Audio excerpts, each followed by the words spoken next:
While the world obsessed over metros and Teslas, something quieter was happening. Bicycles were making a global comeback. In the 1990s, bike lanes were nearly empty. Today, in cities like Copenhagen, they're jammed like highways.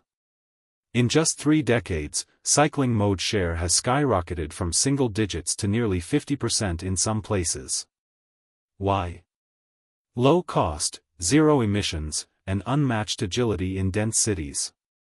This is the story of how two wheels quietly reshaped our cities, from fringe to future. In the mid-90s, few places truly embraced cycling, except Amsterdam and Copenhagen. Thanks to oil shocks and decades of green policies, they were decades ahead. In Amsterdam, over 30% of trips were already by bike. Dedicated lanes, priority signals, and bike-first culture made it safe and practical. While much of the world chased car culture, these cities pedaled toward sustainability. Their success wasn't luck, it was a bold political choice backed by smart urban planning. Once known as the Kingdom of Bicycles, China saw an enormous shift in the 2000s. As incomes rose and car ads flooded screens, the bicycle became a symbol of poverty.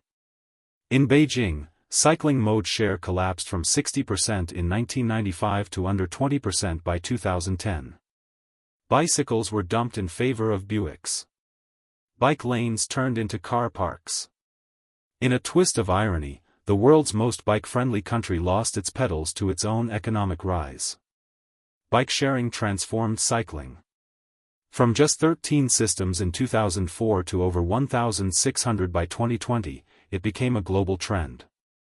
Cities like Paris and London launched successful public programs, while China's Ofo and Mobike flooded streets with millions of dockless bikes, until too many bikes and too little regulation led to disaster. Massive bike graveyards piled up, a reminder that tech needs governance. Still, the concept stuck, and reinvented access to urban cycling worldwide. When COVID-19 hit, buses stopped and subways emptied, but bicycles soared. With gyms closed and public transport risky, cities like London saw a 200% increase in cycling almost overnight. Paris rapidly added over 650 kilometers of Corona cycleways.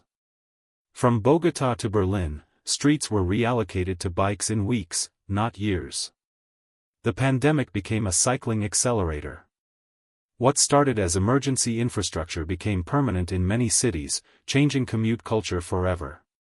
In India, bicycles have long been seen as the transport of the poor. Yet that perception is shifting. Cities like Pune are pioneering dedicated cycle tracks, while Gujarat launches bike-sharing programs for students and commuters. In Mumbai, Dabbawalas still deliver lunches by pedal. Meanwhile, IT professionals in Bengaluru are taking to the streets on e-bikes. The challenge? Moving from necessity to aspiration, making cycling modern, safe, and desirable across all classes and cities. Safety remains the biggest barrier. In cities like Delhi, 2 cyclists die every week. 40% globally say they don't feel safe on a bike. Compare that to Amsterdam, where protected junctions have cut injuries by over 90%. Paint isn't protection. Real safety needs infrastructure, wide lanes, traffic calming zones, and awareness campaigns. Until cities invest in proper design, fear will continue to hold back the full potential of urban cycling. E-bikes are changing the game. Some call it cheating, but they've extended cycling ranges, helped older riders return to the saddle, and turbocharged food delivery. Since 2019, global e-bike sales have risen by 240%. In cities like Berlin, e-bikes now outsell traditional bikes. Delivery fleets have gone electric. The effect? More people cycle more often and longer distances. E-bikes aren't the future, they're the fast-growing present of global urban mobility. Should your city go car-free downtown and embrace the bike revolution? Vote in the comments below.